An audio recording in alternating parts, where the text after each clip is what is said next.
Pode ser. Tá gravando. Já começou a gravar. Eu acho que ele foi... Ah, foi o meu, foi automático. Por isso que ele tá gravando. Você acha que dá problema? Não tem problema, pode gravar. Sem crise.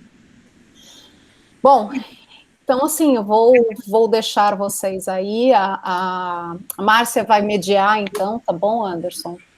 O debate. Tranquilo. Então, assim, aproveito já para agradecer a todo mundo que está participando hoje aí do nosso último dia da Semana da Arquitetura e das Engenharias. Foi uma semana muito boa, né? As palestras foram muito boas, as discussões foram muito produtivas. Então, espero que a gente consiga fechar muito bem essa noite. Show de bola. Tá, então eu vou deixá-los agora, porque o dever me chama aqui também. Tá, bom evento a todos, boa noite e até a próxima. Até mais, menino. Boa noite a todos. Sejam bem-vindos à Semana da Arquitetura e das Engenharias. Vocês estão me ouvindo bem? Tudo bem? Sim. Jóia.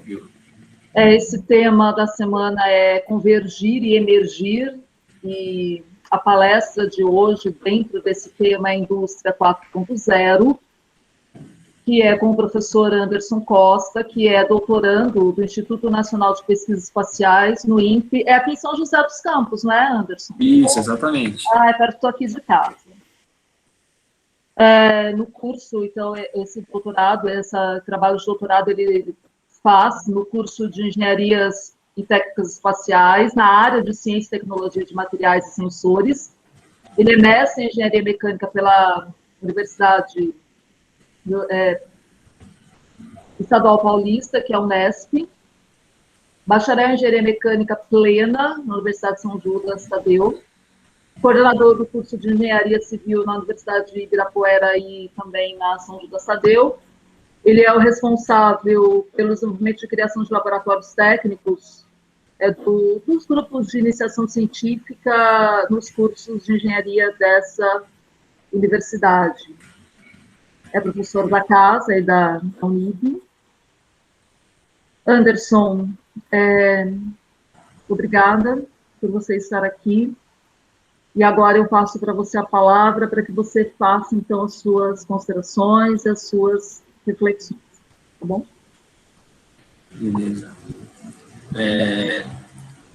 Agradeço novamente a todos vocês por estarem aqui, né, com a gente, presente.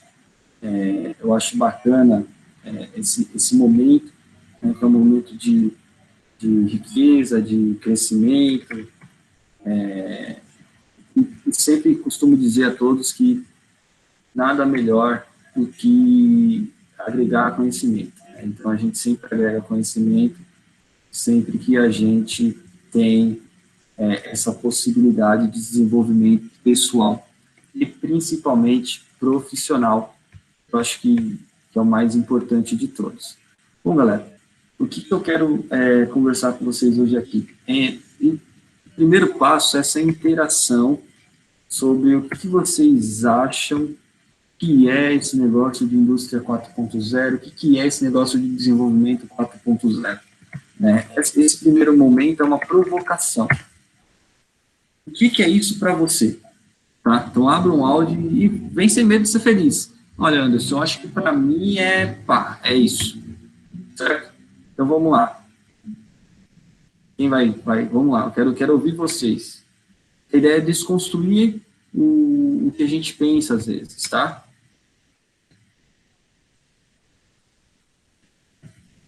Mandem um de cada vez. O meu áudio está fechado. Lança o dedo duro, hein? Vai lá, William. Não? O livre espontânea pressão? Livre espontânea pressão. Gosto assim, cara. Ah, tá. Vamos lá. Eu acho que está bem próximo do que a professora palestrou ontem também, que é uma coisa a ver, porque é uma visão de como vem desenvolvendo a tecnologia, não é isso? Como vem desenvolvendo a tecnologia. Sim. Legal, bacana. Quem mais? Quem que acha diferente dele? Ou não, Anderson, é isso aí, vamos embora. Será que o Brasil cresceu muito com esse negócio de indústria 4.0? O que vocês acham?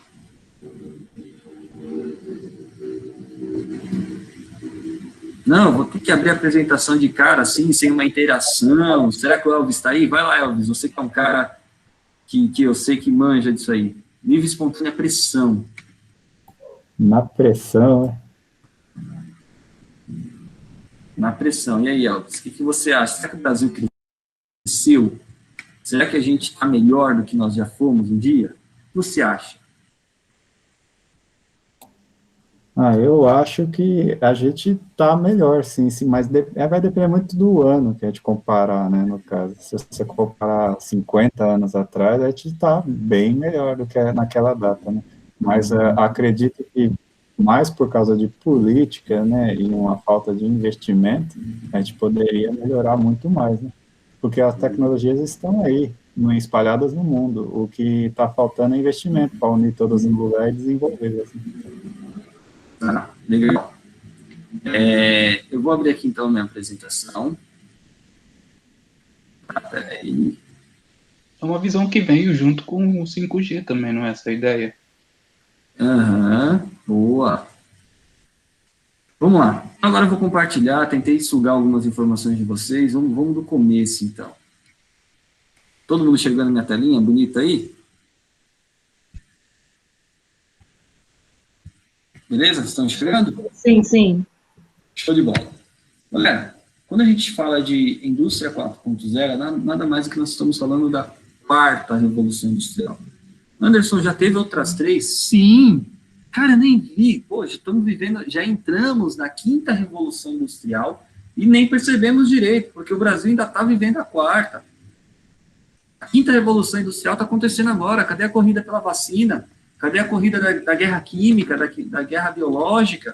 Tá? Então, é importante vocês entenderem que a evolução está cada vez menor. E só que na indústria 4.0 a gente já está falando de trabalhar com inteligência artificial, que é o IoT, trabalhar com processo de Arduino, internet das coisas, computação na nuvem. Quem não trabalha com Google Drive, com Dropbox, com robótica?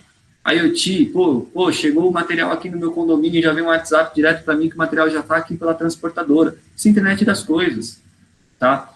Não estamos tão atrás, mas não estamos no lugar ideal. Porém, vamos entender números. Nessa apresentação de hoje, a gente vai falar basicamente Brasil, tá? Por quê? Porque não vamos americanizar, não vamos ocidentalizar. Vamos falar de nós, onde nós estamos, o que isso influencia na nossa vida como profissionais de áreas como engenharia, arquitetura, e o que isso traz para nós, esse modelo de mundo que nós temos hoje, tá legal? Bom, primeiro ponto, eu acho que o mais assim, interessante para todos nós.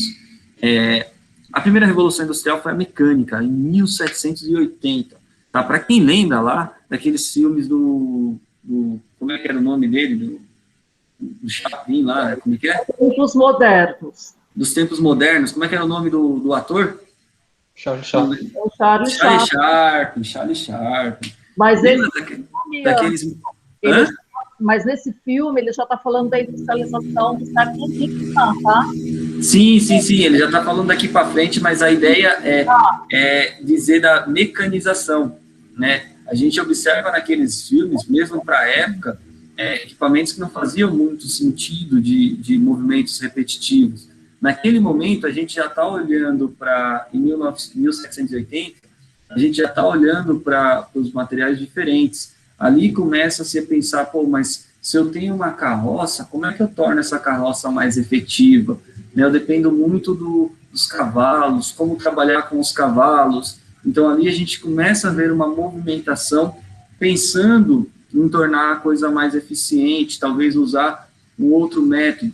Evolui-se para 1870, mais ou menos, para a Revolução Industrial da segunda geração, que vem a parte da energia elétrica, onde a eletricidade passa a ser muito mais empregada na indústria, no desenvolvimento de tudo, e aí sim eu começo a guerra.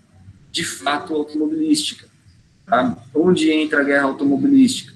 Aí eu tenho Henry Ford, eu tenho Carl Benz, eu tenho tantos outros grandes pensadores trabalhando em desenvolver carroças sem cavalo. Por isso que quando a gente olha para um carro, não sei se vocês já perceberam isso, que sempre fala, tem 240 cavalos de potência, cavalos vapor. Por que a referência é cavalos? Tá? A ideia na época era olhar para uma carroça, como é que é a força e qual é que é a velocidade de uma carroça com um cavalo. Então, quanto tempo demora para essa carroça se deslocar, quanto de carga essa carroça leva. Então, por isso que usa-se esse método de medida, vamos simbolizar dessa forma, cavalos, tá? E aí sim, a gente tem lá o aparecimento do primeiro automóvel motorizado de verdade, que conseguiu funcionar, sendo deslocado em 1879 por Carl Benz, tá? E aí vem um segredo que eu não sei se vocês sabem, o primeiro automóvel do mundo foi dirigido por uma mulher. Vou repetir de novo. O primeiro automóvel do mundo sem utilização de cavalos, de outros meios, único e exclusivamente usando motor, foi por uma mulher, a esposa de Carl Benz, tá? Como era uma guerra, você tinha lá o pessoal de outras marcas, a Daimler tentando, né, você tinha outras empresas também tentando desenvolver esse produto, e Carl Benz consegue fazer, né, e aí a esposa dele, com medo dele errar de novo, porque ele já tinha errado outras vezes, não dado certo, ela pega bem como a ideia no automobilismo, mas só para vocês terem um contexto, de onde começa a corrida, e por que a terceira curva inclina tempo tão menor, e tão menor ainda para a quarta, tá? Essa é a ideia que eu quero trazer para vocês entenderem o tamanho da importância do automobilismo nisso tudo, tá? E aí vocês vão ver que o sistema aeroespacial tenta ser importante, mas ele passa de um coadjuvante, infelizmente. Bom, nesse período, a gente tem, então, infelizmente, a esposa de Carl Benz não tinha um volante, como a gente tem um volante hoje nos carros, né? A charrete, nós tínhamos as rédeas que controlavam os animais. Então, infelizmente, no final da rua deles, ela acaba batendo o carro. Isso não é história de piada, isso é verdade, né? Mas ele foi o primeiro carro que se deslocou, entrou pro livro por conta disso, passou-se a ser um cara referência na história, porém Carl Benz morre em 1912, 1908, por aí, eu não me recordo agora exatamente a data, e o melhor amigo dele, né, resolve comprar a empresa, tudo aquilo que ele tinha desenvolvido, e continuar essa produção em massa dos produtos que ele tinha desenvolvido. Tá? Só que como ele não tinha filhos, esse amigo, em homenagem a ele, né, isso que eu achei bacana, resolve dar o nome, foi Otto, a mulher do Otto, foi Otto que fez tudo isso. Carl Benz era o melhor amigo do Otto. A mulher do Otto, foi o Otto que desenvolveu o motor, por isso que o motor recebe o nome do ciclo Otto, né, que é o ciclo de combustão. E aí, por conta disso, o melhor amigo dele, Carl Benz, compra a empresa do Otto, da mulher dele. O Otto nunca teve filhos, né? E aí o Carl Benz, em homenagem ao Otto, o Otto tinha uma sobrinha que ele amava, que era o sonho da vida dele, né? Reza a lenda da mecânica. A história da Mercedes, ela conta diferente, mas o Carl Benz, em homenagem à sobrinha do Otto, resolve nomear a empresa como Mercedes-Benz, tá? Então, Mercedes era o nome da sobrinha mais amada do Otto, né? Os executivos da Mercedes contam uma história diferente do que as famílias, então, só para vocês entenderem. Bom, carro rodando, carro acontecendo, quanto mais você produz, melhor. Quanto mais você produz, mais você vende, a necessidade começa a aumentar. Nesse meio do caminho, nasce uma empresa, lá com Hitler. Lembra do Hitler? Então, nasce uma empresa na Alemanha, né, na verdade, naquele conglomerado que havia ali, do Hitler, que era para produzir carros populares para os alemãos de sangue, né, alemãozada de sangue. E aí nasce um tal de carro que eles chamam de Beetle, né, de besouro, de Volkswagen, que era carro popular. Então, Volkswagen significa carro popular em alemão. E eles começam a produzir o Volkswagen, que depois virou o Fusca. Produzem esse carro, tentam acertar esse carro. Tem problema de automação, de repetibilidade, porque as peças não encaixavam muitas vezes, né? Nasce a necessidade, então, de padronização de produto para uma empresa que quer produzir em alta demanda, em alto volume, né? Você já tinha os japoneses produzindo, porém os japoneses produziam separadamente em células, depois montava sem tanta automação. Vem a terceira revolução industrial, onde vem o que nós chamamos de padronização, né, dos produtos, para que a gente comece a ter maior repetibilidade. Quanto maior o volume produzido, menor o custo, então eu preciso manter essa repetibilidade e posicionamentos.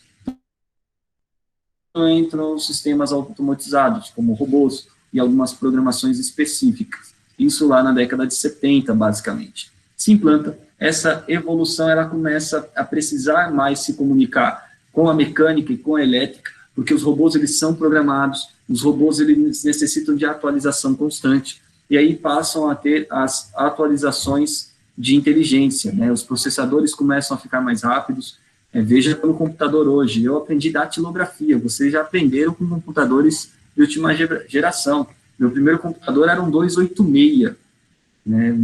Seria impossível imaginar isso que nós estamos fazendo agora naquele computador, né? Nasce aí também, nesse meio do caminho, o GPRS, que é a internet de escada. Depois nós temos o 2G, o 3G, o 4G, e, pô, a gente já está falando de quinta revolução industrial, hein? Já estamos chegando no 5G. Não vai haver delay mais entre nós, nesses nossos diálogos. Então, o que eu quero dizer para vocês?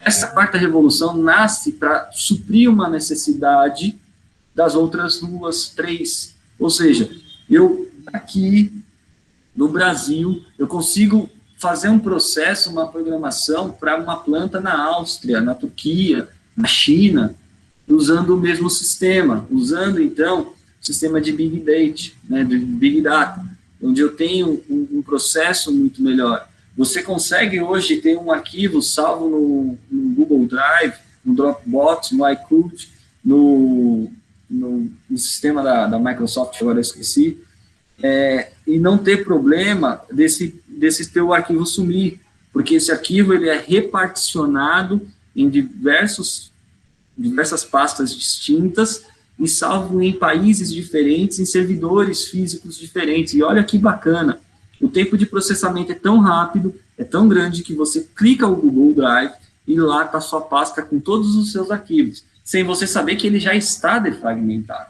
Isso é uma coisa bacana. É você poder, então, fazer provas, como você faz, às vezes, no Google Forms, e ela automaticamente corrigir a tua prova e gerar a tua nota.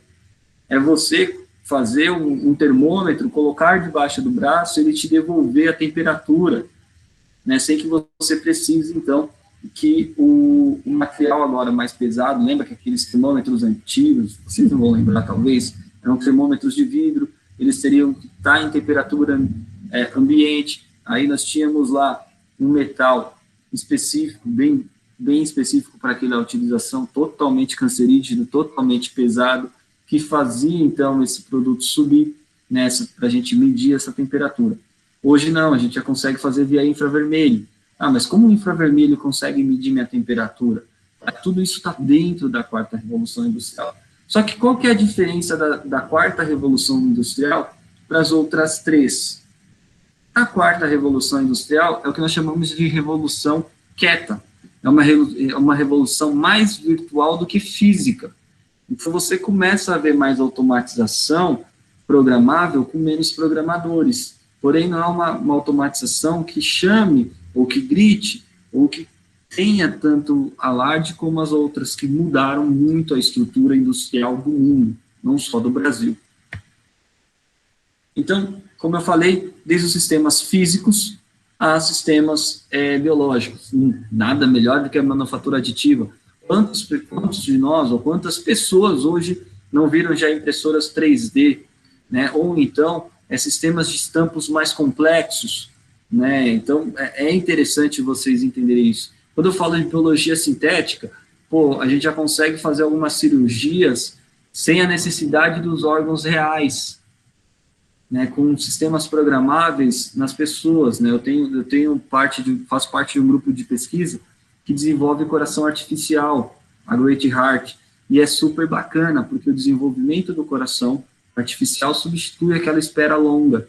Ah, mas então é fácil, já desenvolveram um, só replicar. Não é assim, porque cada ser humano tem um tipo de sangue, cada corpo age de uma forma, então precisa se estudar o paciente para desenvolver o produto, porque o batimento precisa ser estudado, a programação desse batimento precisa ser estudado, o tamanho, a vazão do sangue por esse processo, a mistura, porque ele vai receber os glóbulos brancos, os glóbulos vermelhos, ou seja, vai transportar o sangue, vai transportar o oxigênio. Essa mistura tem que estar muito bem ajustada, então não é simplesmente produzir, tá? Então, quando a gente fala de um coração artificial, cada coração artificial, para ser desenvolvido, custa em torno de R$200 mil, cada coração artificial, tá? Por quê? Porque vai se desenvolver um coração artificial para aquela pessoa. Ah, então é fácil, então a empresa é super rica. Não é. Eu vejo empresas que produzem que não conseguem evoluir, porque existem riscos de acordo com cada paciente. Tá? Então, a biologia sintética ela é muito importante, ela é bacana, a biomecânica está cada vez mais forte, né? Então, que não vai ser mais biomecânica, agora passa a ser biomédica, regulamentada. Então, é uma engenharia que passa, inclusive, a ser obrigatória dentro dos hospitais, porque o médico sabe cuidar da saúde, ele não é um especialista em engenharia para saber os efeitos do produto. Aí, vamos lá. Pensando no nosso mundo de hoje, tá, eu trago 2 exemplos que mudam a vida de todo mundo. Tá? A maçã da Apple e o coronavírus, como diz lá os americanos. Bom, a Apple, ela vem de uma estratégia de desenvolvimento diferente. A Apple, ela vem de uma necessidade de crescimento, e aí a gente tem o Steve Jobs, que para mim é o melhor empresário do mundo, aí é uma opinião pessoal, tanto que a família Jobs são os maiores acionistas do Walt Disney, né, não é a família Disney, por incrível que pareça, né, não é a família do Walt, é a família do Steve, né, é importante vocês terem uma ideia de inteligência desse cara, é um cara que sai da empresa e depois é recontratado pela empresa de novo e faz a Apple ser o que ela é hoje, né.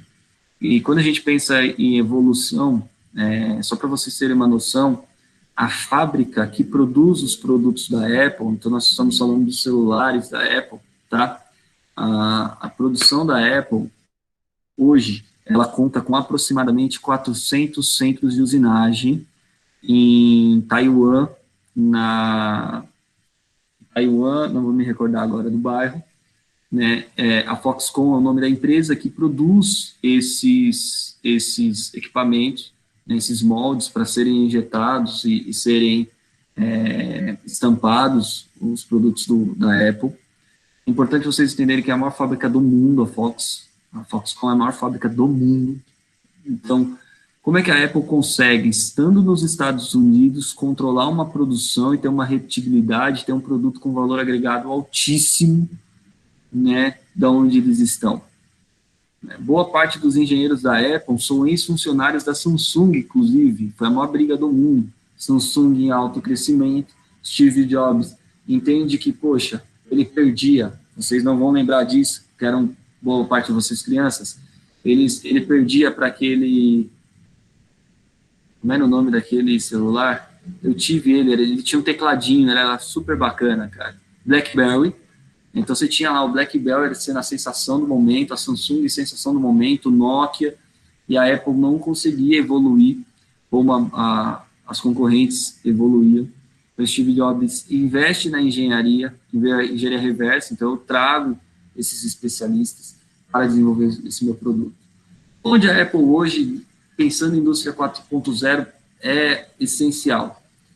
A evolução de produtos é tão constante a ponto de vocês verem que, pô, mas mudou a câmera, professor. Não, mudou significativamente pouco. o processo de atuação do software, o processo dos hardwares está muito mais rápido, reconhecimento facial, você tem umas videochamadas muito mais diretas. Então, existe um processo de evolução que é deles, que é próprio deles, que eles utilizaram a internet das coisas, porque ele reconhece a tua face. Ele consegue, inclusive, dentro dos equipamentos da Apple, no relógio, por exemplo, saber se você teve queda de pressão, se você está tendo um AVC, só porque ele faz um monitoramento e uma média, uma tendência de batimentos cardíacos. Então, por mais simples que pareça, um simples relógio, um simples telefone, ele consegue fazer um monitoramento da sua vida. Só para vocês terem ideia, hoje os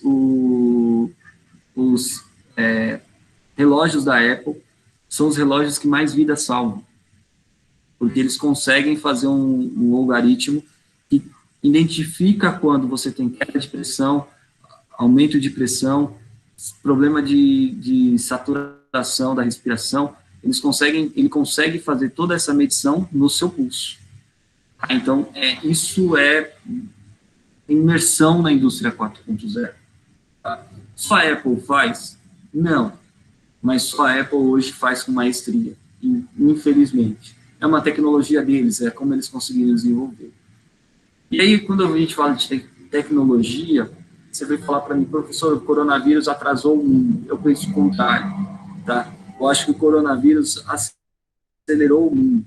Exemplo, cara, onde você na sua vida ia imaginar que você ia estar tendo uma palestra por computador com uma qualidade imensa de imagem, de áudio, de envio de informações, onde em sã consciência você pensaria nisso há 3 anos atrás. Tá? E hoje, eu digo que a videochamada veio abrir falência das companhias aéreas. Quantas empresas, quantas fábricas, quantos escritórios não deixarão ou não reduzirão o volume de viagens para fazer reuniões pontuais? Quantos dessas empresas deixarão de usar a malha aérea? Né? Então, eu acredito que sim, o sistema tete-a-tete vai reduzir bastante. Um exemplo das empresas aí, o Glaucio falou muito bem do sistema home office chegando, né, na segunda-feira, outros colegas falaram também dessas evoluções, ontem a professora Camila mostrou muito disso. Então, eu acredito que o coronavírus veio para evoluir esse processo, foi um processo de grandiosidade tamanha, o vírus atrapalha demais, o vírus é péssimo, concordo, número de geração ideal com vocês, não aguento mais essa falta de abraço, de pegar, né, mas ele trouxe o outro lado, que foi trazer países que estavam muito atrasados, e aí nós, Brasil, estávamos dentro desse contexto, para uma evolução mais rápida, para uma evolução maior, tá? Isso é bom, isso eu achei legal. Então, de novo, impressora 3D. Professor, impressora 3D, cara, não vejo ela na indústria. Beleza. Boa parte dos chinelos de uma marca aí, não vou fazer merchan para ela, até mesmo porque eles falam que é um processo surreal, e quando eu conheci a fábrica eu descobri que não era. Né, esses chinelos aí, que são meio estranhos, parecem os grogs, eles são impressos em impressora 3D, né, e além de todo o contexto que a gente já comentou. Então, veja, está muito mais no nosso dia a dia do que parece, está muito mais dentro do nosso dia a dia, todos esses processos. Então, hoje, Brasil, vamos falar de Brasil agora, eu gosto de falar de Brasil, eu vivo aqui, é um país maluco, de doido, que ou o presidente não consegue falar direito frase com frase, ou o outro é doido demais e só faz besteira. Bom, mas é um reflexo do que nós somos. Tá? Então, hoje, quem é o Brasil? Por isso que eu falo para você, veste a camisa cada vez mais, que é o que o americano faz com propriedade, quando ele toma posse, que é o japonês faz com propriedade, ele toma posse, o chinês ele toma posse, isso aqui é eu, isso aqui é meu. A evolução é maior, porque você se sente parte de e busca fazer com o quê? E o nosso grande problema é o nosso jeitinho. Mas, bom, comentário à parte, vamos olhar para números, tá? Hoje, isso que eu estou mostrando para vocês não é algo inventado por mim, não é algo criado por mim, isso é dado real do nosso governo. Tá?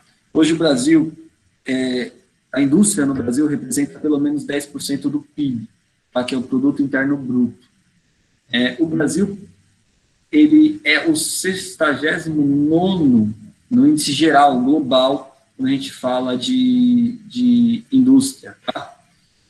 De 2006 a 2016, e aí é o período que nós temos de comparação, esses 10 anos, os outros 10 anos vão sair em 2026, a indústria brasileira caiu 7%. Anderson, pera, a indústria brasileira nessa próxima década vai cair mais. Descobre. Vocês sabiam que toda a ferramentaria, ou seja, toda a parte que desenvolve carros, produz os moldes dos carros e tudo mais, da GM está no Brasil? Fechou a planta da Coreia do Sul, fechou a planta da Europa? Vocês sabiam que boa parte dos desenvolvimentos da Volkswagen estão no Brasil, não estão na Alemanha?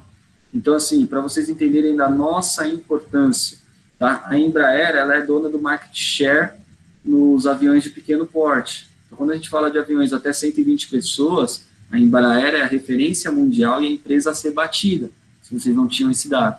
Quando a Boeing tenta comprar a Embraer, ou quando a Boeing disse ter comprado a Embraer, a Boeing não comprou a fábrica de São José dos Campos. A Boeing não estava comprando o espaço físico dos aviões.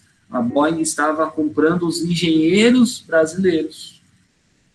De novo, a Boeing estava contratando os engenheiros brasileiros. Só para dar um dado para vocês, os nossos engenheiros e arquitetos são tão importantes. Se você viajar para Dubai, já tive essa oportunidade, você vai poder ver que Dubai é assinada praticamente inteira por brasileiros, arquitetos e engenheiros.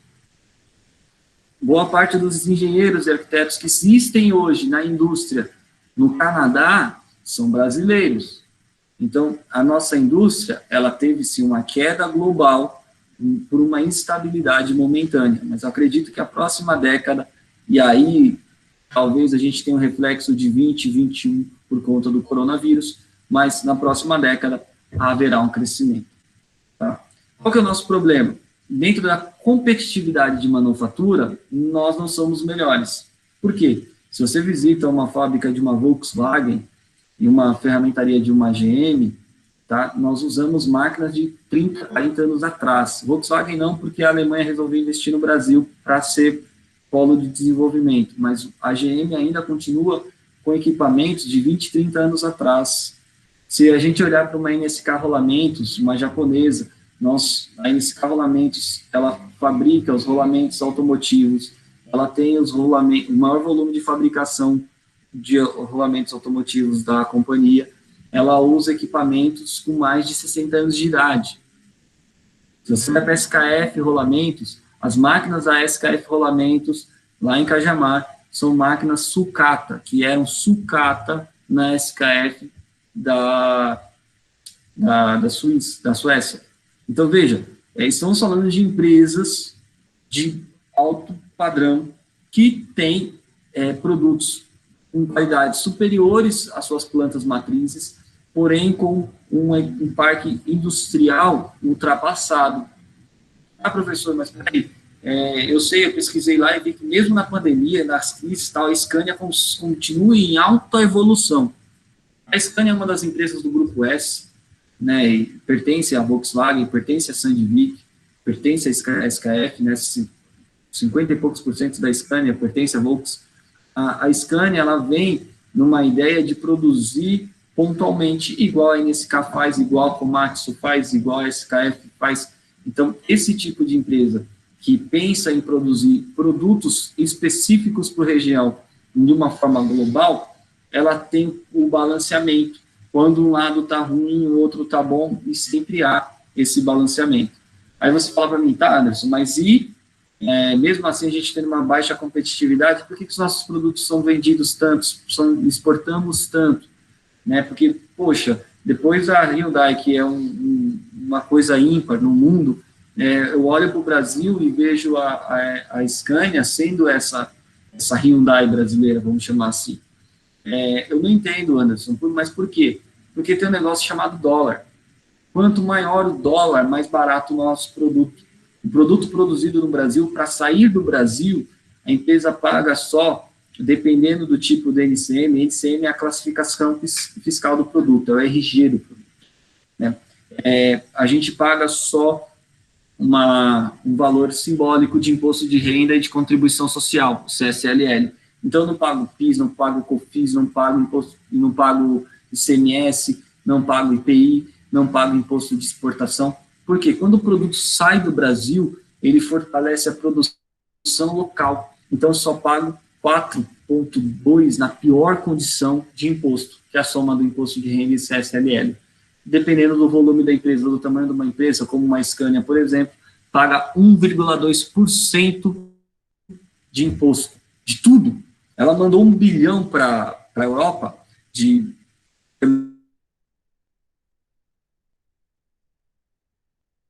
1% desse 1 bilhão, por exemplo. Tá? Então, nós temos um problema, sim, de parque fabril, de manufatura, né, mas nossa capacidade criativa do brasileiro é algo impressionante. Então, nós caímos cada vez mais no ranking, porque os países de primeiro mundo trabalham em investimentos contínuos, porém, os nossos produtos sempre mantêm uma alta solicitação lá fora, no externo.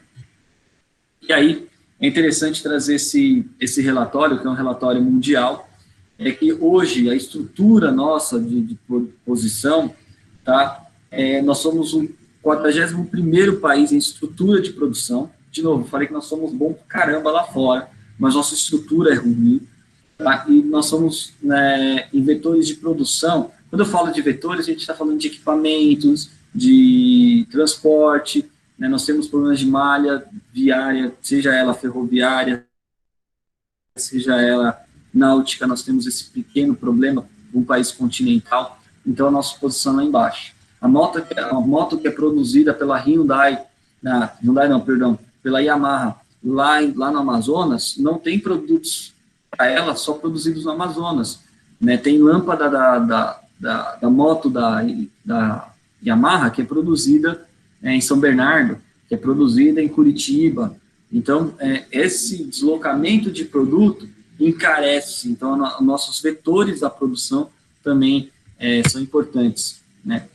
E aí, quando a gente olha isso, a gente tem uma matriz, como se fosse uma matriz BCG, tá? Enxerga isso não um PDCA, enxerga uma matriz BCG. Vendo isso aí, a gente enxerga os vetores da produção, então, mais preparo, menos preparo, pequeno ou complexo, tá? Ou largo, como vocês querem chamar. Então, hoje, o que nós temos de mais preparados, de bom? São os nossos líderes. Né? Então, são as pessoas que cuidam, que projetam, que desenvolvem, tá? Ao mesmo tempo, nós temos poucos caras de alto potencial, sabe? Aqueles que vão e desenvolvem. E o nosso mix está bem parado aqui, ó. Nós somos bons, nós temos uma história, nós temos um legado, isso passa de geração para geração, né? Nascem poucos que são potenciais. O que isso está muito ligado? Está muito ligado ao nosso jeitinho brasileiro, nossa acomodação. Lá atrás, era natural, como o Glaucio falou lá na palestra dele, nós temos pessoas trabalhando 20, 30, 40 anos dentro de uma mesma empresa. Hoje não mais. Hoje vai da tua capacidade de absorção, da tua capacidade de desenvolvimento pessoal e profissional. Mesmo assim, são poucos que nascem com esse desejo. Eu gostaria muito que os poucos estivessem dentro dessa palestra. Tá? E aí, pensando nisso, como transformar a indústria de hoje na indústria do futuro? Tá? Pensando em pegar, e aí, de propósito, esse slide, pensando de um sistema de engrenagem para um sistema aí processado, como desenvolver essa estratégia para que isso seja uma dual, uma transformação dupla entre indústria e sistemas inteligentes, tá?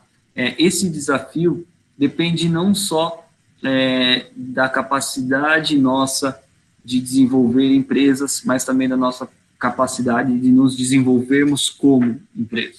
Tá? E aí, aqui, tiro o meu chapéu para os arquitetos. O arquiteto, ele tem uma independência muito grande. O arquiteto, ele ele se forma, ele bate o pé que ele vai abrir a empresa dele, ele vai, ele abre, ele dá certo, né? Já o engenheiro, ele fica muito dependente.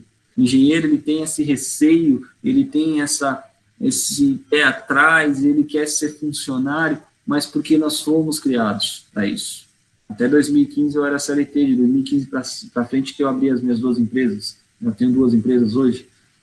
Mas o que a gente teve medo? O que a gente tem medo? Tem mês que tem impostos, né? Na pandemia eu tive que desligar funcionário, já estou tendo que contratar de novo. O que isso fez de diferente?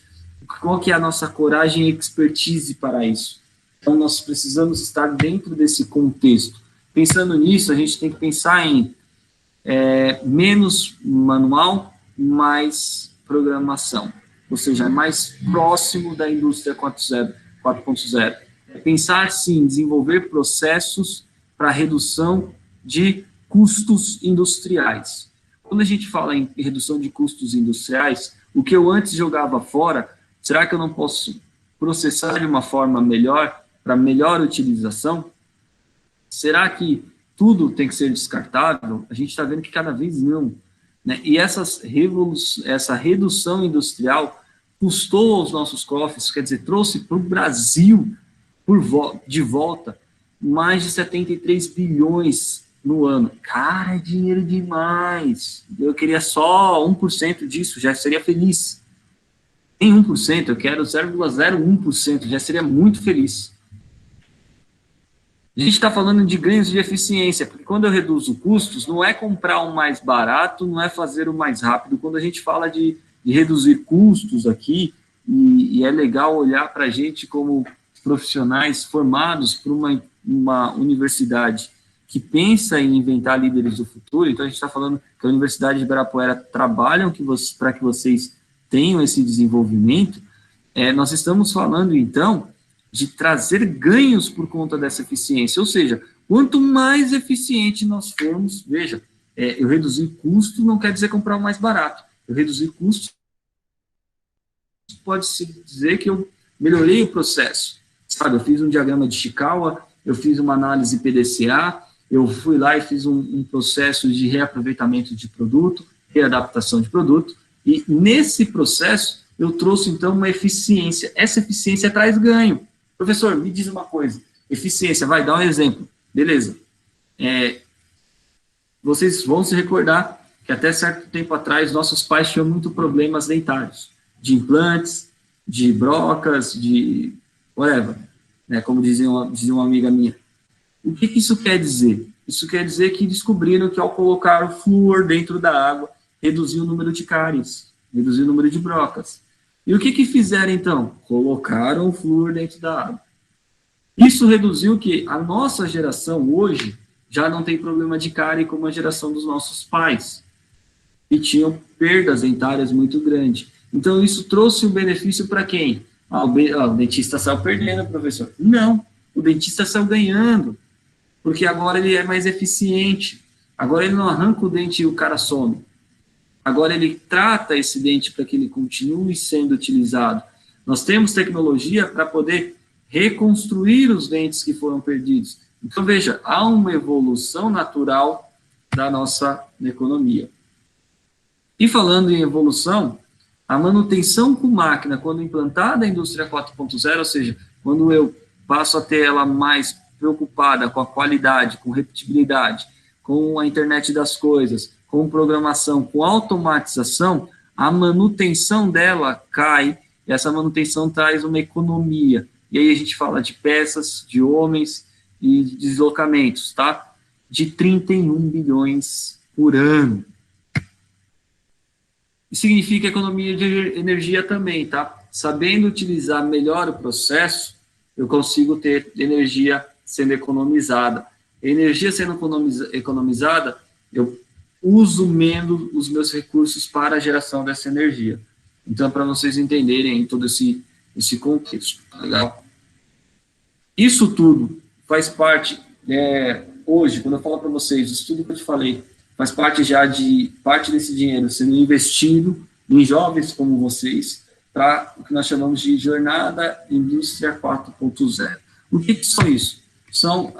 são buscas por pequenas empresas, por pequenos empresários que estejam dispostos a pesquisar, a desenvolver, a trabalhar esse tema para que traga mais segurança, para que traga mais evolução desse processo a todos os envolvidos, tá? Tentei trabalhar o máximo para a gente respeitar o tempo.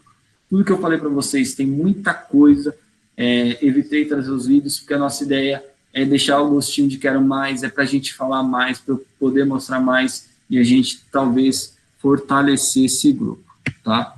Pessoal, se vocês têm alguma dúvida, eu estou à disposição. Professora, são todos seus. Obrigada, Anderson. Você já tirou da tela, já, né? Não, sua apresentação. Está aparecendo aqui um monte de coisa para mim. Está duplicando, sabe? Você está sem microfone, Anderson. Eu parei de apresentar. Se já deve ter parado de duplicar para você. Bom, mas está tudo. Vocês estão me vendo? Ah, beleza. Acho que agora deu. Alguém tem alguma pergunta, alguma consideração a fazer? Eu vou fazer alguns comentários, Anderson. À vontade, Pro. Bom, Anderson, você me provocou aqui, porque na sua fala você já começou a falar de uma área, porque eu sou uma estranha no ninho, né? Eu sou historiadora e trabalho com o curso de arquitetura, porque o curso de arquitetura tem teoria e história da arquitetura e história da arte. Mas eu, por azar seu, o meu, eu sou uma especialista em século XIX e início do XX. Bacana.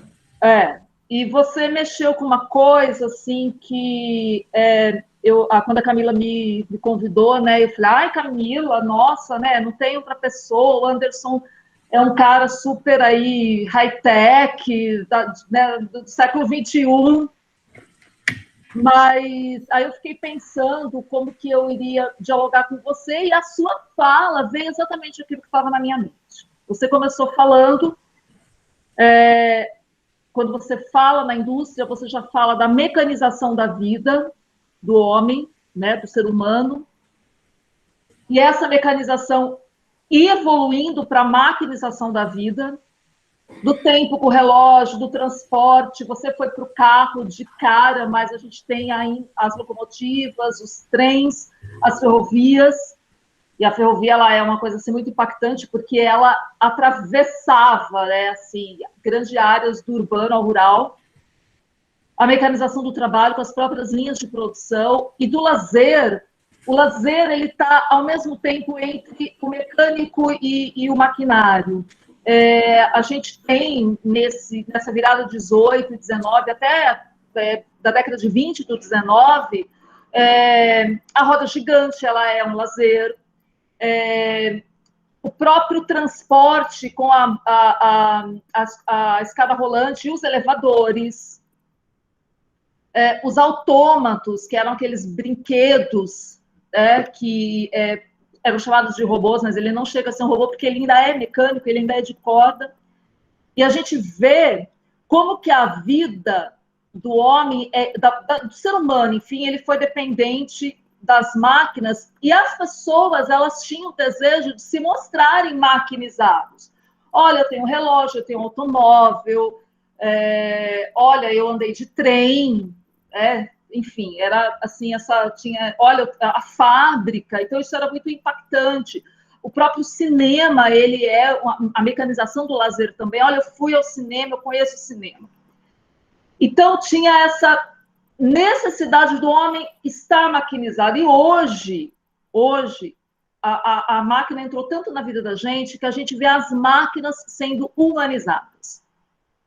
Você que esteve em Dubai, ou assim, agora no século XXI, eu não sei se você deve ter visto também no Japão, eu acho que tem, robôs que são recepcionistas de hotel. E eles são, assim, como se fosse uma pessoa, há coisas até um pouco bizarras de bonecos que estão sendo construídos, né, de robôs sendo construídos para a vida sexual das pessoas. Eu não sei se você já ouviu falar dessas bonecas e desses bonecos.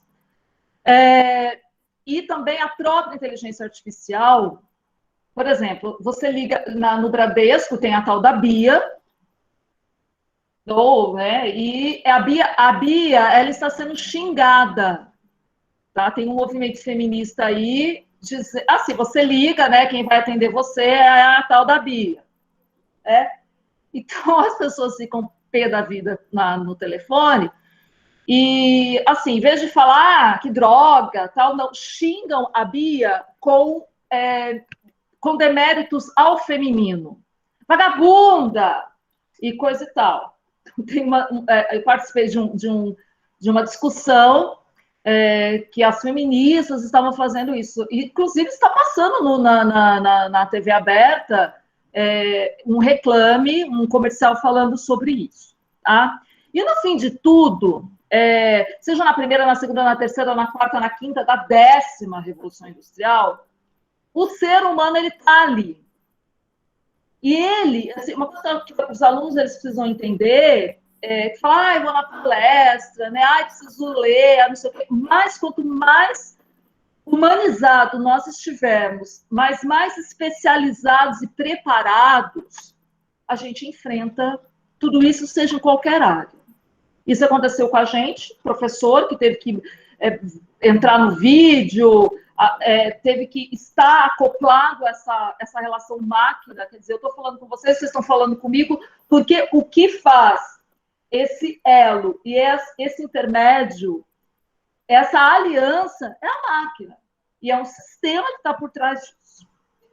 E aí eu queria deixar uma pergunta, pode ser você para responder, pode os alunos falarem, se quiser. Tem aluno meu aí, que eu estou morrendo de saudade, porque eu não dou mais aula para eles. Estou vendo umas carinhas aqui. Eles não abrem a câmera, eu fico doida, né? Fica com essa máscara, né? E eu fico pedindo para eles abrirem a câmera. Bom, eu quero te deixar uma pergunta para você, ou para... olha lá o nosso cantor. Ele sempre abre. Eu falo que é o nosso cantor de música sertaneja, olha lá o microfone. Quando ele está na minha aula, ele está com o fone. Está gravando. Obrigada por me deixar aqui sozinha, Gilson. Então, pode alguns alunos responderem, fazer o debate, você responder, Anderson? Primeiro, você focou muito na questão do Brasil, mas a gente nunca pode esquecer que o Brasil ele recebeu influências externas. E aí, como a gente está falando de um curso de arquitetura, e você é coordenador da engenharia civil, eu acho que tem alunos da engenharia civil aqui, eu coloco o seguinte, na história, tanto da arquitetura quanto da engenharia civil, né, quando a engenharia, porque a origem da engenharia é militar, mas quando ela sai do militarismo, ela entra começa a se fazer essas obras no nível civil, isso a partir do século XIX, enfim, todo o século XX, não parou com isso.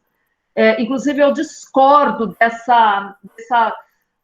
Parece que há um ranço, né, entre engenharia civil e arquitetura, umas brincadeiras, assim, que eu falo, não, gente. A história fala que vocês são, desde as origens, vocês são parceiros, gente. Para com isso. Mas vamos lá. Então, na história da arquitetura e da engenharia civil, a indústria, algum braço da indústria, ela se torna muito específica na produção de materiais para a construção civil. Assim, o que tem, principalmente no início do século XX, a gente tem algumas escolas de arquitetura, como a própria escola de Bauhaus, o construtivismo, Le Corbusier, que isso só é possível executar esses trabalhos mediante aquilo que a gente chama de prêt-à-porter, que é o pronto para usar, porque foi feito em série essas produções de materiais. Então, não é mais feito artesanalmente. Então, eu quero 200 mil pisos, eu tenho 200 mil pisos. Eu tenho placas de concreto. Eu tenho também todo um maquinário que me ajuda, né, a trabalhar os guindastes e coisa e tal. Então, a gente tem essa hipertecnologia, o high-tech a favor da engenharia civil e a favor da arquitetura. e tem muitos impactos, tanto do ponto de vista positivo e negativo. Isso eu conheço muito bem por ser uma especialista em século XIX e primeira década do século XX. Mas hoje eu queria entender quais são esses produtos que são produzidos. Você disse que hoje a tecnologia ela é muito silenciosa. Eu acho que ela pode ser muito silenciosa por alguns setores, mas vamos ver um canteiro de obras, vamos ver para a área da engenharia civil, vamos ver para a arquitetura. Eu queria saber como que essa hipertecnologia ela está atuando, né, na área de produção de arquitetura e engenharia civil, e quais são esses impactos para o meio ambiente, porque a Revolução Industrial na fase primeira, segunda, terceira, tudo bem, foi necessário, faz capitalista, está tudo certo. Mas a gente tem hoje um negócio que é o meio ambiente, né, se esvaindo a ponto de se ter uma estrutura, né, montar toda uma estrutura, todo um projeto que é da tal da construção sustentável, da arquitetura sustentável, de material sustentável. Por quê? Porque, além de humanos, né, a raiz, além de todas as coisas ter base humana, ela também tem matéria-prima. E aí, algumas matérias-primas, né, como é que vai fazer? Então, a minha pergunta o que está se produzindo de high-tech, né, de hipertecnologia, para o setor da construção civil, tanto do ponto de vista da arquitetura como do ponto de vista da engenharia, e quais são os impactos para o meio ambiente? Essa é a minha pergunta. Qualquer pessoa pode responder, a gente está aqui conversando e vamos que vamos. Essa é bacana aqui, é uma provocação legal, e eu vou só piorar a provocação para os nossos alunos, tá? A gente ouvia muito que São Paulo era uma cidade de concreto armado, né? Hoje a evolução já traz os alívios de tensão, ou seja, o material ele passa a ter uma carga mais distribuída, sem tanto estresse, com o concreto pretendido. Então, o concreto pretendido vem uma evolução da engenharia civil, né? É uma evolução do desenvolvimento mecânico que ocorre dentro do concreto, ou seja, na hora que ele sofre as cargas, e aí o concreto pretendido já é um concreto que vem com todos esses alívios de tensão. Foi uma movimentação silenciosa, que você olha e você fala, é o mesmo conjunto de colunas e vigas, exatamente a mesma coisa, só que a concepção do produto passa por uma tecnologia diferenciada, né? Então, é bacana nisso. Óbvio, quando a gente fala de bate-estaca, quando a gente fala de brocas em canteiro de obra, furação sempre vai ser furação. O que a gente evolui é no quanto ela impacta menos a natureza. Ou seja, eu utilizo menos carbono dentro daquela broca, né? Eu trago, ao invés de utilizar um carbeto de tungstênio para poder suportar a quebra do concreto na perfuração, talvez um aço que tem menos carbono do que o carbeto de tungstênio, e esse aço, por aceitar a deformação, inclui um pouco de cobalto para aumentar então a resistência dele, aproximar mais do carbeto de tungstênio. Então, existe muito o que nós chamamos de metalurgia do pó, né, sendo evoluída, né? Então, existe uma evolução muito grande da metalurgia do pó, pensando nesse processo. Mas, de novo, é o meu contraponto, né? Na civil, a gente utiliza essa evolução, a gente não faz parte do desenvolvimento dessa evolução, porque essa é uma evolução de materiais, de computação e de mecânica. Então, basicamente, a gente mais depende, tanto na civil quanto na arquitetura, do que eles têm a proporcionar para nós de evolução, né? O que será que vão trazer aí os mecânicos, os químicos, os biomédicos, os civis, que vão trazer para a gente. Porque nós, lá na civil, lá na arquitetura, a gente vai poder conseguir agora projetar prédios, por exemplo, que eu consiga dissipar melhor o calor, porque o vidro agora foi projetado para isso. Então, essa evolução, a gente fala de uma evolução nano, né? Então, o tamanho de grão é diferente, a espessura do produto é diferente. Então, a programação para que esse material aconteça, para que essa sinterização ocorra, vem de uma evolução ímpar na nossa indústria. Aí eu brinco que o nosso calcanhar de Aquiles é sempre o mecânico, né? A gente vai depender muito da mecânica para evoluir. E hoje eu te digo ainda mais, e depois do coronavírus eu tenho 100% de certeza disso, que o potencial do futuro são os químicos. eles vão nos ajudar com os biomateriais e novos materiais para que a gente consiga utilizar os materiais reciclados. E aí agora eu deixo o restante da fala para os colegas.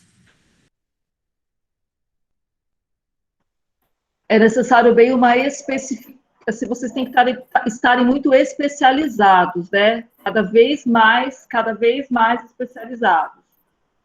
De um todo, tem cada vez mais, né, os braços dessa grande dimensão. Então, isso demanda muito estudo e muita pesquisa. Alguém quer fazer mais alguma pergunta, gente? Isso que você falou, Márcia, é importante, porque a linha que eu trabalho, da linha que eu venho, é importante, é que eles costumam, eu venho de uma linha asiática, tá? E eles têm muito isso pô, olha, se você ficou parado na tua formação base, você só sabe fazer aquilo. Se você sabe fazer aquilo, para mim, você não serve. Porque o mundo evolui e você só continua fazendo aquilo. Eu preciso que você evolua com o mundo, você traga coisas novas, que você desenvolva coisas novas. Né? O melhor exemplo de todos é o Henry Ford, que para mim foi muito inteligente enquanto esteve vivo, né? Errou muito, aqui no Brasil foi um caso de erro dele, mas no Japão foi um caso de sucesso, né? E que ele revolucionou o processo fabril em todas as indústrias, basicamente. Então, ele é um cara que, por exemplo, não parou, né? E virou uma grande referência na engenharia.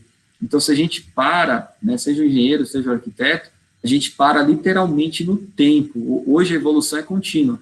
Então, se eu não continuo estudando, lançou um software novo para uma reunião, eu só sei usar o Meet, eu não sei usar o Zoom. Todo mundo foi para o Zoom e eu fiquei. Né? Então, o que nós chamamos de Long Live Learning,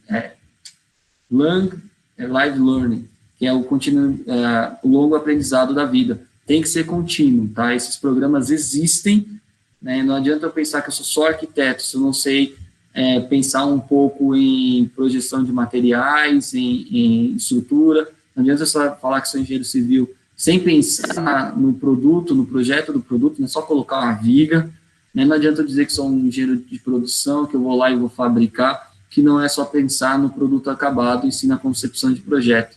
Então, essa evolução, não tem o que dizer, vai ter que ser contínua, e cada vez mais. E muito rápido, né? As coisas estão muito rápidas. Acho que quanto menor está ficando, nem a nanotecnologia, as coisas ficam assim, numa escassez até do tempo. Porque, por exemplo, hoje a gente não se encontra mais no espaço. Quando você falava o telefone, você já se encontrava no tempo. E ainda não, né, ainda discava, ainda tal. Agora é tudo muito instantâneo. Nós não estamos nos encontrando no mesmo espaço, nós estamos encontrando no tempo. Olha que louco isso. Isso é uma coisa bem, bem interessante para se pensar. Tinha o Elvis que queria fazer uma pergunta. Se você quiser abrir o microfone, pode falar.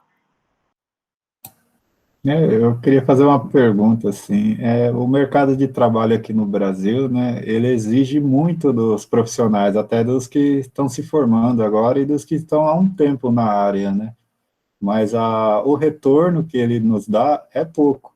Se a gente conseguir evoluir, ficar especialista em uma determinada área, vocês acham que compensa investir mais aqui no mercado brasileiro ou sair fora, Estados Unidos, Itália, por aí, onde estiver solicitando, né, a área que a gente escolher? Por exemplo, concreto protendido e fundações eu gosto muito. Né? Eu posso te responder isso com uma maestria surreal? Isso é culpa nossa. Tá? Por quê? Porque o seu conselho lá de engenharia, Elvis, te diz que você deve receber por 8 horas trabalhadas 10 salários mínimos. Só que você recebe uma vaga de emprego como engenheiro de R$3.000 e você aceita. Né? Então, quando não há fiscalização do conselho e quando a categoria não está em conjunto, fazendo com que o mercado de trabalho pague aquilo que, por lei, é teu por direito, você é submetido a tudo isso. Por mais que, ao se retirar da companhia, ao ser demitido da empresa, você pode entrar com ação judicial e, como é lei o teu salário, você é obrigado a ser remunerado. Mas aí tem empresas que são mais inteligentes ainda, te contratam como engenheiro e te colocam como analista. e você com o CREA ativo, emitindo a RT, ou o arquiteto emitindo a RRT, trabalhando dentro da empresa, recebendo 2, 3 mil reais, sendo que a proposta do teu conselho é outra. Então, na verdade, não é um problema do Brasil, não, é um problema de nós como profissionais, e aí eu me coloco como engenheiro, sou membro do CREA, faço parte da Câmara de Engenharia Mecânica de Produção, e uma das coisas que eu brigo muito em todas as nossas reuniões, uma vez por mês, eu deixo bem claro, nós somos incompetentes, porque nós não nos fiscalizamos e pagamos aqueles benditos R$700 por ano. Né? Então, na verdade, aí, Elvis, o que falta é uma classe unida. Como tanto o engenheiro como o arquiteto, independente do conselho, eles podem exercer a profissão, não há essa preocupação de união. Outro fator importante, que existe um déficit gigantesco de engenheiros e arquitetos no Brasil. Ou seja, forma menos do que eu preciso. Se forma menos do que eu preciso, nós deveríamos ganhar mais, concorda? O nosso problema é que nós nos submetemos, por conta da nossa desunião de categoria, a ganhar menos. Isso é um problema que assim, a gente sempre discute no CREA, esse é um problema gravíssimo, na minha opinião, é a minha humilde opinião. Eu acho que nós, como profissionais, deveríamos sim nos unir e falar, olha, se o meu piso por lei são 10 salários mínimos, cara, ninguém aceita trabalhar na categoria por menos de 10 salários mínimos. Só que cada um tem uma realidade, nós somos um país muito ímpar, né? Então, o cara precisa do dinheiro, o cara precisa do emprego, então ele aceita receber R$1.000. Contraproposta, se vê uma proposta, eu falo porque eu já recebi de fora do país, para você receber 8, 10, 12, 13 mil dólares, você é barato para eles, entende? Então, lá fora, a categoria é muito mais unida do que aqui, você vai me desculpar. O problema é nosso, aí. É porque daí entra em questões de micropolíticas, né? Então, na vida pública, tem o CREA, tem o sindicato, tem tudo isso. Vamos reivindicar, o salário é tanto. Mas como o Anderson falou, a realidade da vida privada, que eu falo que é na vida privada que os trâmites da vida humana são formados, né? Na vida privada que é um negócio.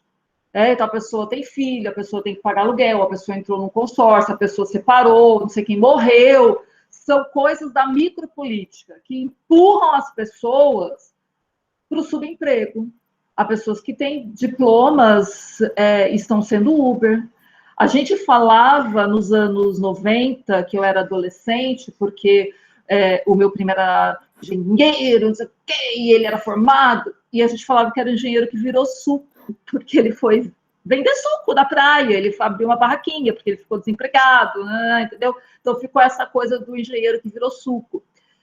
E assim, eu não sou da área de vocês, mas nem você perguntou, será que vale a pena? Tal? Então depende da área, depende da sua realidade. Então é muito específico. Mas uma coisa eu falo, sem medo de errar. Estudem, estudem. Porque se a qualificação tá difícil, dirá 100.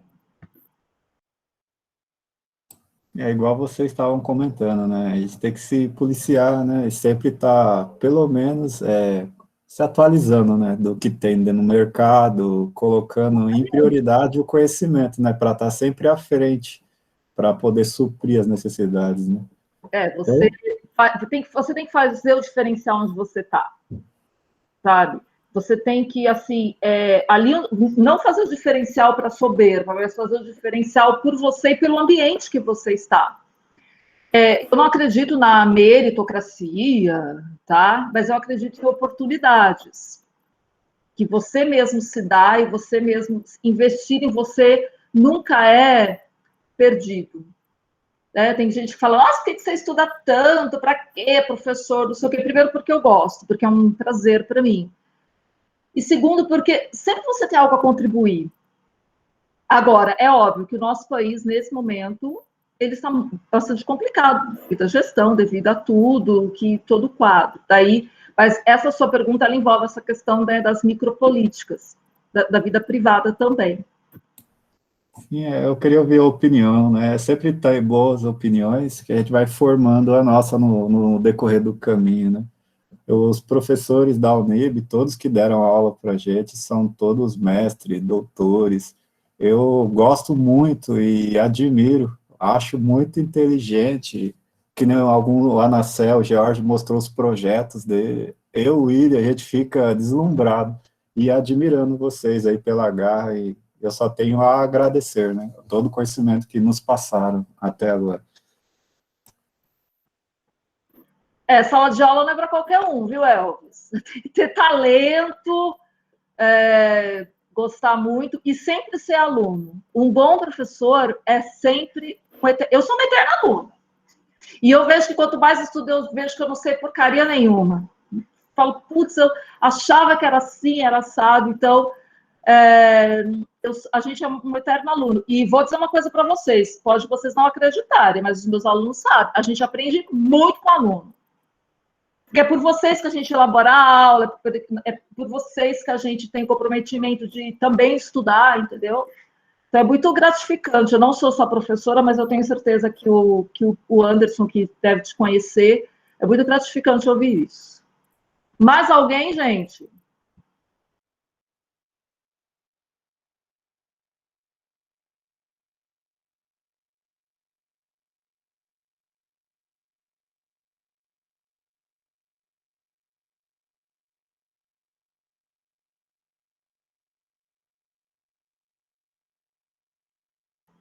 Se não quiser falar, escreve ali no chat. Eu acredito que a boa maioria já comentou, tá tudo ok. Então é o seguinte, pessoal, eu acho que é legal a gente trocar esse bate-papo. Eu vou deixar meu e-mail aqui, caso alguém queira perguntar alguma coisa, fazer alguma coisa posteriormente, tá? E aí, professor, agora é com você. Eu só tenho a agradecer a disposição de vocês, o recebimento, a todos que participaram, assim, de coração. Essa semana foi muito recheada de emoções, de palestras, né? A professora Camila, a propulsora de todo esse cuidado, de todo esse carinho com essa nossa semana, merece todos os nossos aplausos, né? Então, eu queria agradecer a todos os professores que participaram, a professora Márcia aí, como mediadora, a todos vocês que estiveram aqui conosco. De coração mesmo, eu só tenho a agradecer e nos colocamos à disposição para o que puder ajudar vocês posteriormente. Anderson, eu acho que a Camila não vai entrar mais, né? Não vai, a Camila não vai entrar mais. A gente pode, parar a gravação e concluir a nossa noite de hoje novamente. Bom, gente, eu agradeço a todos vocês que estiveram aqui ouvindo. Ninguém faz uma palestra, ninguém dá uma aula se não tiver o ouvinte, o interlocutor. Então, é muito importante a interlocução. De verdade, tá? Assim, os agradecimentos, eles não são... faz parte ali, né, do ritual, mas eu sempre falo que os meus agradecimentos, eles são do fundo da minha alma mesmo. Então, eu agradeço a vocês que estão aqui, agradeço ao Anderson, agradeço a Camila, que com maestria tem se esforçado muito, ela deu, assim, uma guinada no curso, faz essa ponte com a engenharia civil, que eu acho, assim, fantástico, acho muito importante, porque, historicamente, eu afirmo que os engenheiros arquitetos precisam, eles são, na verdade, ali, tem que estar nessa trama da vida humana para as contribuições do ponto de vista acadêmico e também do ponto de vista da própria execução das obras, tá? Eu vou, então, me despedindo de vocês. Eu não sei como é que está a lista de presença, Anderson. Opa, eu mandei no grupo, mandei no chat, perdão. Eu não vi. Tá no chat já, o pessoal pode ir fazendo aí a sua presença. Gente, então vamos assinar esse negócio aqui para... Se vocês gostam de números, eu que sou um amador de números aqui, sou apaixonado por números. Mesmo, Anderson? Passaram 98 pessoas distintas ao longo da semana durante as nossas palestras, né, segundo as listas de presença.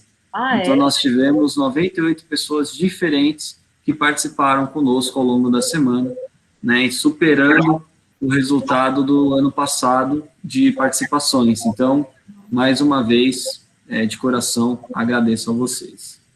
A gente precisa esperar... Eu sou analfabeta de pai e mãe de número, tá? E de tecnologia. Eu estou na segunda revolução industrial e na terceira, vai. Tem que esperar assinar, todo mundo assinar a lista para eu sair, ou a gente pode sair? Não, já pode sair, já pode sair. Tá bom. Quem já assinou pode sair. Tema. Vou interromper a gravação.